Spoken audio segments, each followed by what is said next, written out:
بسم اللہ الرحمن الرحیم۔ مزید اچھی ویڈیوز کے لیے چینل کو سبسکرائب کر دیں۔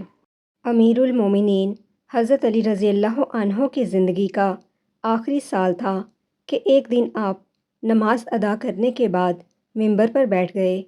آپ نے خطبہ پڑھا اور لوگوں کو واعظ و نصیحت کرنے لگے۔ پھر فرمایا، اے لوگو، دوسرے لوگوں کی طرح مجھے بھی عنقریب اس دنیا سے رخصت ہونا ہے، بس مجھ سے وہ باتیں پوچھ لو جو تم نہیں جانتے تاکہ تمہاری معلومات میں اضافہ ہو۔ مجلس میں چند لمحے خاموشی رہی، پھر ایک کوفی نوجوان اپنی جگہ سے اٹھا اور کہنے لگا، اے علی، اب جب کہ آپ ہر چیز جانتے ہیں تو مجھے بتائیں کہ میری داڑھی میں کتنے بال ہیں۔ حضرت علی رضی اللہ عنہ مسکرائے، لیکن ابھی آپ نے کوئی بات شروع نہ کی تھی کہ مجلس کی خاموشی ٹوٹ گئی اور ہر طرف سے چہمگوئیوں کی آوازیں آنے لگیں۔ سب نے اپنی گردنیں بلند کیں اور سوال کرنے والے کو دیکھنے لگے اور انتظار کرنے لگے کہ آپ کیا جواب دیتے ہیں۔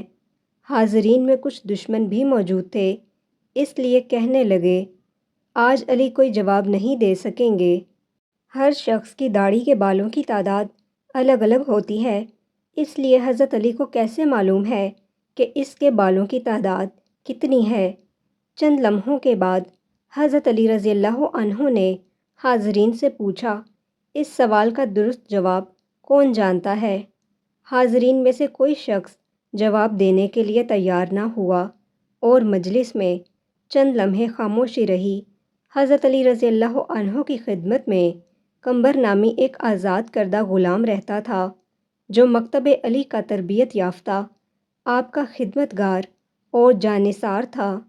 سب لوگ قمبر کو پہچانتے تھے۔ جب بھی حضرت علی مسجد سے نکلتے تو قمبر آپ کے ہمراہ رہتا۔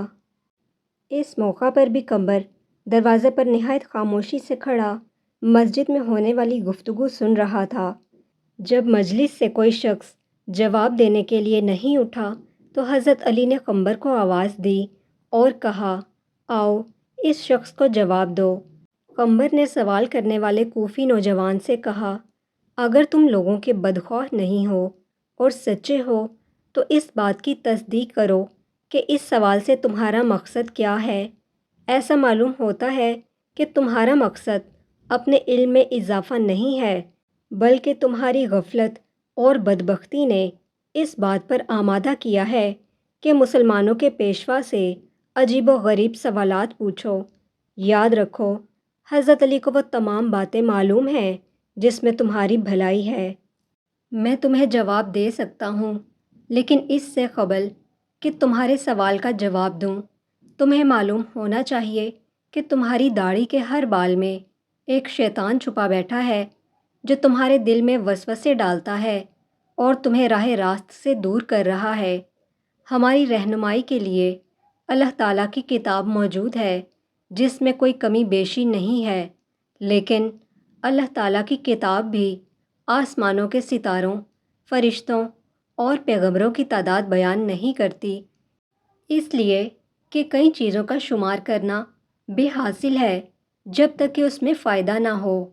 سوال کرنے والا ابھی تک نہایت بے صبر تھا، اس لیے کہنے لگا، اے قمبر، تو نے واعظ اور نصیحت تو کر دی لیکن میرے سوال کا جواب نہیں دیا۔ قمبر نے کہا، اگر تم سمجھتے ہو کہ تمہاری داڑھی کے بالوں کی گنتی تمہارے لیے سود مند ہو سکتی ہے تو میں تجھے اس کا جواب بھی دے سکتا ہوں اور تمہیں مطمئن بھی کر سکتا ہوں۔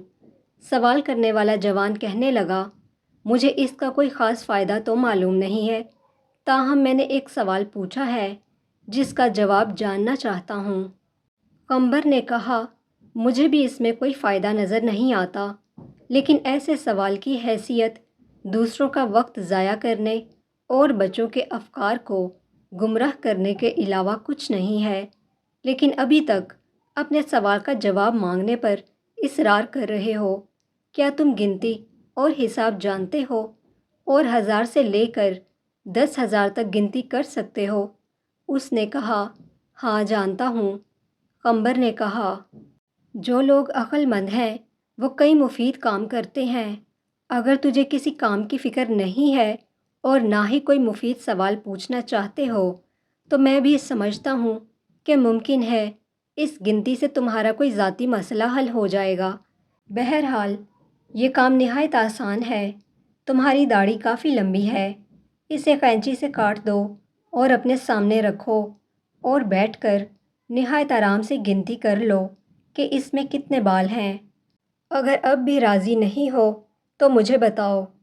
مسجد میں بیٹھے ہوئے لوگ بہت خوش ہوئے، کئی چہروں پر مسکراہٹ چھا گئی اور گنگناہٹ شروع ہو گئی۔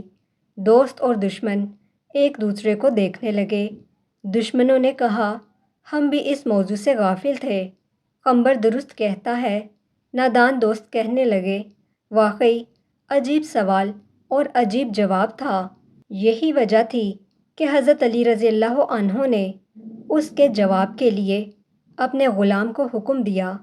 سوال پوچھنے والے نے شرمندگی سے کہا، اے قمبر، تو نے درست کہا ہے اور مجھے غفلت کے خواب سے بیدار کر دیا اور راہ راست پر لے آیا ہے۔ اب میں اپنی داڑھی کے بالوں کی گنتی معلوم نہیں کرنا چاہتا۔ پہلے تو میں بھی خوش تھا کہ عجیب سوال پوچھ رہا ہوں، لیکن اب سمجھ گیا ہوں کہ کوئی عجیب اور بے حاصل مسئلہ پوچھنا ہنرمندی نہیں ہے۔